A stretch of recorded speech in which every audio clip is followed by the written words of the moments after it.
Karibu katika kipindi chetu cha Sundays Business Talk kinachowajia kutoka Tan Business Channel Online Television siku za Jumapili. Hiki ni kipindi kipya. Na katika kipindi hiki nitakuwa nazungumzia mambo mbalimbali kuhusu ujasiriamali na biashara kwa ujumla. Sasa kwenye kipindi chetu cha kwanza leo nitazungumzia swala la muhimu sana ambalo linahusu jinsi ya kuanzisha biashara. Kuna baadhi ya watu wanadhani ya kuwa unapokuwa na mtaji basi unaweza ukaanzisha biashara wakati wowote mahali popote. Hili ni kosa, na ni kosa kubwa sana. Kwa sababu swala sio tu kuanzisha biashara. Jambo la muhimu ni kuanzisha biashara ambayo itakuwa endelevu. Sasa kama unaanzisha biashara alafu baada ya miezi 6 unaifunga, sasa hiyo sio biashara endelevu. Kwa hiyo jambo la muhimu ni kuhakikisha unaanzisha biashara kwa kufuata ile misingi inayokubalika, na hivyo ukajikuta unakuwa na biashara ambayo ni endelevu. Inaweza kuwepo miaka 10 hata 20, hata watoto wako, wajukuu wako wakaja wakarithi hiyo biashara. Kwa hiyo sasa swala la msingi ni kufahamu misingi ya kuanzisha biashara ambayo inakuwa ni endelevu. Sasa tatizo ni kuwa wengi hawana elimu ya ujasiriamali, kwa sababu ujasiriamali unahusiana na kuanzisha biashara na kuiendeleza na kuhakikisha kuwa hiyo biashara inakuwa endelevu. Sasa wengi hawana hiyo elimu ya kuanzisha biashara. Sasa kitu cha msingi ni aidha uitafute hiyo elimu, upate hiyo elimu ndio uanzishe biashara, au mtumie sasa mtaalamu ambaye anayo hiyo elimu na ndio atakaye kuongoza ili uweze kufikia au uweze kuwa na biashara ambayo itakuwa ni endelevu. Sasa ni mambo gani ya msingi ambayo inabidi utafakari kabla hujaanzisha biashara? Kitu cha kwanza, jambo la kwanza ambalo la muhimu ni kuwa lazima kuwe na sababu ya kuanzisha biashara. Kwa sababu huwezi tu kukurupuka tu ukasema naanzisha biashara. Mara nyingi kunakuwa na sababu. Na kuna sababu mbalimbali, kwa sababu unapokuwa na sababu, ile sababu ndio inakupa msukumo. Kwa sababu usifanye biashara ambapo bila wewe kuwa na msukumo wa kutaka kufanikiwa katika hiyo biashara. Sasa kuna sababu mbalimbali watu wanaanzisha biashara. Kuna wengine wanaanzisha biashara kwa sababu wamechoka kuajiriwa. Kwa anaona kwa nini nisijiajiri mimi mwenyewe? Ama mambo ya kuajiriwa hapana. Kwa hiyo inakuwa ni sababu moja hapo mtu anaamua kuanzisha biashara. Sababu nyingine ni kuna watu wamechoka mambo ya asubuhi, unaamka, unapanda daladala, unapanda bodaboda kwenda kazini, jioni tena mambo inakuwa usafiri tabu. Na kwa hiyo kuna wengine wanakuwa wanachoka mambo ya kwenda kufanya kazi nje ya majumbani kwao. Kwa hiyo unaamua kwa sasa mimi nitaanzisha biashara nikiwa nafanyia hapa nyumbani.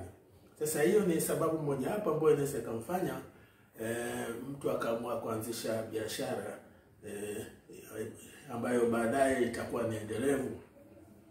Sababu nyingine inawezekana ikawa tu ni kuwa mtu amefanya utafiti wake au amepita huku na kule akaona kuna fursa mahali ya kuanzisha biashara.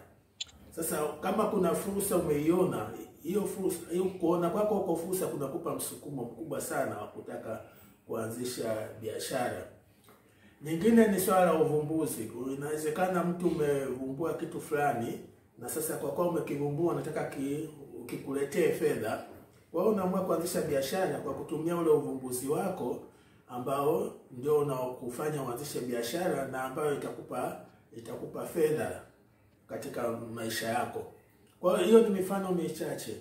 Kwa hiyo ninachotaka kusema ni kuwa unatakiwa uwe na sababu ya kuanzisha biashara, kwa sababu hiyo sababu ndio itakayokupa msukumo wa kufanya hiyo biashara.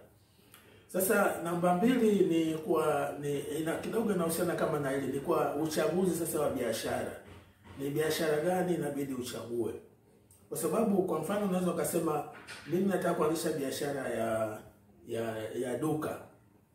Sasa duka ni kitu kikubwa sana. Yaani sasa duka la aina gani? Kwa sasa lazima kuna swala la uchaguzi wa biashara. Unaweza ukasema nataka kuanzisha duka, lakini sasa duka la aina gani? Au unasema nataka kuanzisha biashara ya vinywaji vya namna gani? Au unasema nataka kuanzisha duka la vyakula vya aina gani? Kwa sasa hapa kuna swala la uchaguzi wa biashara unaotaka kuanzisha. Hii nayo ni muhimu sana. Fanya uchaguzi wa biashara ambayo unataka kuanzisha. Na mara nyingi uchaguzi wa biashara, sasa hapa ndio kunakuwa na makosa wakati mwingine. Usifanye uchaguzi wa biashara kwa sababu kwa mfano umeona jirani yako anafanya biashara fulani ambayo amefanikiwa sana. Sasa na wewe unasema nataka nifanye hii biashara. Waswahili wenyewe wanasema hii biashara inalipa. Hakuna kitu kama hicho. Hakuna biashara unayosema hii inalipa au hii hailipi. Biashara zote zinalipa. Isipokuwa tu, je, unafuata ile misingi inayokubalika kuanzisha biashara? Ukifuata, biashara inalipa. Kwa hiyo sasa kuna umuhimu wa kufanya uchaguzi sahihi. Na mara nyingi huwa nasema kupitia kwenye vipindi vyangu au hata kwenye video, usianzishe biashara kabla hujaona fursa. Kwa hiyo msukumo ambao ni wa muhimu sana wa kuchagua biashara ni kuona kama kuna fursa ya kufanya biashara fulani. Na nimeelezea huko nyuma nikizungumzia fursa ina maana gani. Kuna fursa kama 8 hivi. Lakini naona muda hauturuhusu kuziongelea kwenye hili kipindi. Sasa ni muhimu uone kuna fursa. Sasa hii fursa ndio itakayokufanya uchague uchaguzi sahihi wa kufanya biashara. Sasa tukizungumzia swala la fursa, mara nyingi linahusisha wateja. Kwa sababu biashara ni aidha unauza bidhaa au unauza huduma. Na sasa ni nani unayemuuzia? Kwa hiyo unamuuzia mteja. Sasa mteja ni muhimu sana kwenye biashara. Na wengine hapo ndio wanapofanya makosa. Hawamtilii maanani sana mteja. Huwezi ukafanikiwa kwenye biashara kama utilii maanani swala la mteja. Kwa sasa hapa kuna umuhimu sana wa kufanya uchaguzi wa mteja au kundi la wateja. Sasa wengine hawafanyi hivyo. Mtu anaanzisha biashara anasema yeyote atakayekuja ni mteja wangu. Hiyo ni kosa. Chagua kundi la wateja utakalowahudumia. Na sasa hapo ndipo utakapokuwa umeingia sasa kwenye mkondo sahihi wa kufanya biashara. Kwa sababu ukishachagua lile kundi la wateja la kuwahudumia, kinachofuata unafanya mawasiliano na hilo kundi la wateja ambao unataka kulihudumia. Sasa wao watakwambia aina gani ya bidhaa wanapenda. Kama kwa mfano unasema vinywaji, watakwambia vinywaji vya aina gani ambao wanapenda. Lakini pia watakwambia kuhusu huduma ambao wanapenda. Kwa sababu mteja haishi kwenye kununua bidhaa tu. Mteja pia anahitaji huduma nzuri. Sasa kama anakuja dukani kwako, anakuta duka lenyewe, anaingia ndani anaanza kutoka jasho, au anafika mle anakuta tu makelele, watu hawana mpangilio, huyo kaingia, huyo kasema nipe hiki. Sasa hizo sio huduma nzuri. Au mwingine anakuja na gari yake, anataka mahali pa kupaki nje ya duka lako, hakuna mahali pa kupaki. Kwa hiyo swala la huduma ni la muhimu sana kwa wateja. Kwa sasa uchaguzi wa wateja ni kitu cha muhimu, na kama nilivyosema sasa wateja kuna swala la bidhaa na huduma. Sasa bidhaa nao ni kitu cha muhimu sana. Bidhaa utakazouza kwa wateja ziwe zinakubalika na wateja. Sasa bidhaa zinatakiwa ziwe za ubora wa hali ya juu, na hapo ndio utakapoweza kufanya biashara nzuri. Sasa kama bidhaa zako wanasema ni substandard, yani ni bidhaa ambazo hazina viwango vinavyokubalika, unaweza kukuta sasa wateja wanakukimbia au hawaji kwako, wanaenda kwa washindani wako. Kwa swala la bidhaa nalo ni la muhimu. Na kuhusiana na hiyo bidhaa, kuna ubora wa bidhaa lakini pia kuna bei. Sasa kama bei zako ziko juu sana, hata pamoja na kuwa bidhaa zako ni bora, wateja watakukimbia. Kwa hiyo haya ni mambo ya kutafakari wakati unaanzisha biashara. Jambo lingine sasa ni kuwa ni swala la mtaji.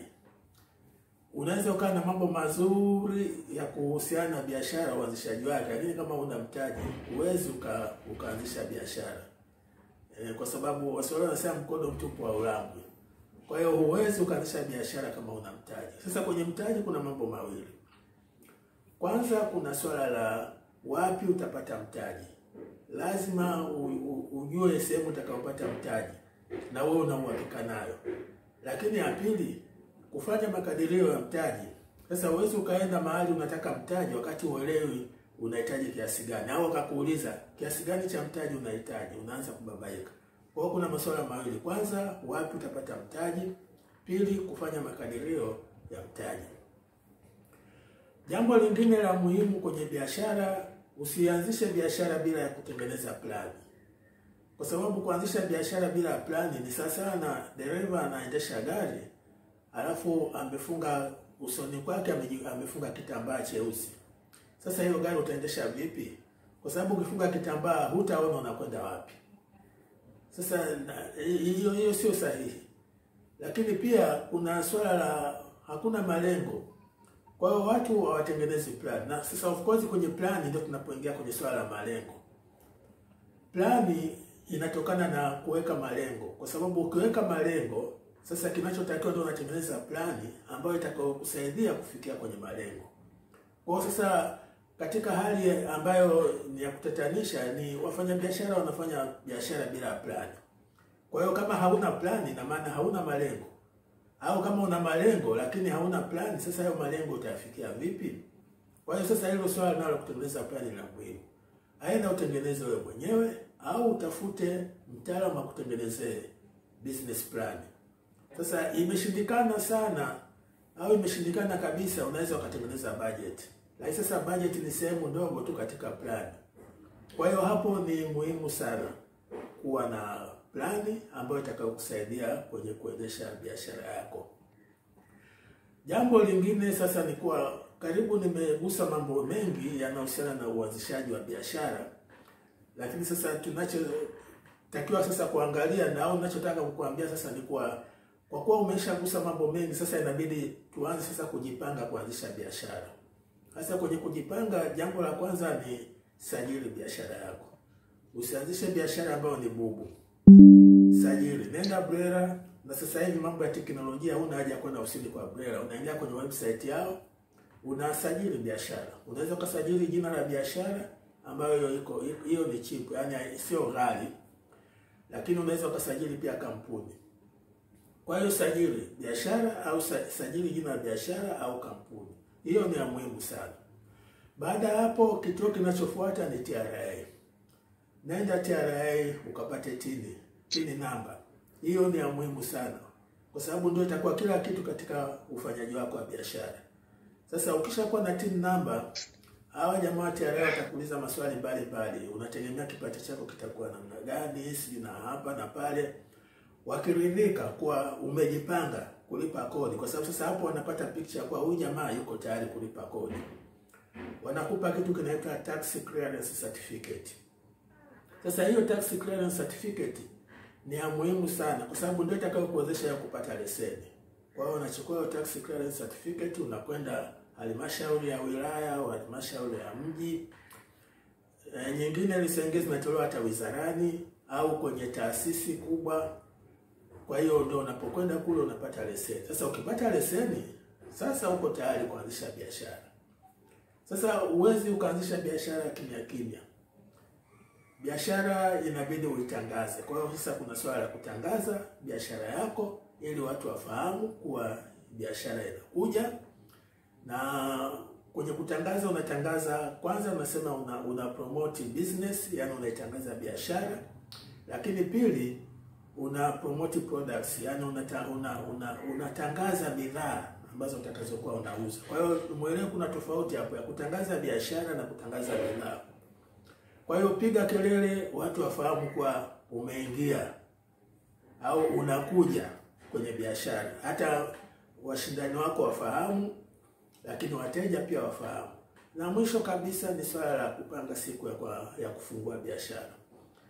Usifungue biashara kimya kimya. Watu wanastukia tu waona hapo kwa jirani frame milango inafunguliwa, naona tayari kumbe hapa palikuwa ni duka. Hapana, usifanye hivyo.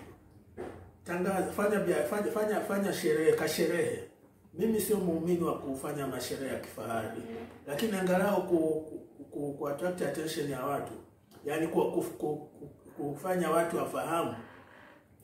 Fanya kasherehe kadogo. Mshirikishe mtendaji wa kata hapo au walimu wa nyumba 10, marafiki, ndugu zako. Mnafanya kasherehe kadogo hapo, mnakunywa, mnacheza na nini, watu wanajua kuna nini, kuna duka limefunguliwa, kuna biashara imefunguliwa. Sasa hapo utakuwa uko tayari sasa kuingia kwenye uwanja wa kufanya biashara. Nafikiri nimegusa karibu mambo mengi. Siwezi nikamaliza yote kwenye kipindi kimoja. Lakini narudia tena. Usianzishe biashara kichwa tu wasio wanavyosema. Kwa sababu tu nimepata mtaji hapa na shilingi milioni 10 bwana. Ngoja tu nianzishe biashara. Na sawa, una milioni 10, unaamua kuanzisha biashara. Lakini sasa fuata ile misingi ya kuanzisha biashara. Usijifanye sasa wewe ndio unajua kila kitu. Sasa hiyo ni mbaya sana, kwa sababu utajikuta unafanya makosa mengi, na makosa ni gharama. Kwa hiyo hayo makosa yatakusababisha hata hiyo biashara yako iende kwa kusuasua, na inawezekana hatimaye ikafilisika kabisa. Naona niishie hapo. Kama nilivyosema hapo mwanzo, hiki ni kipindi kipya cha Sundays Business Talk. Ni kipindi ambacho kinakuja siku za Jumapili, na tunakuwa na mada maalumu ya kuzungumzia siku za Jumapili. Na kwa hiyo nawaomba Jumapili ijayo tuwe karibu na vyombo vyetu, ili niweze kuwaelezea kitu gani kipo Jumapili inayokuja kuhusiana na mambo ya ujasiriamali au biashara kwa ujumla. Mimi ni mtangazaji wa kipindi Ali Mwambola. Asante na karibu tena.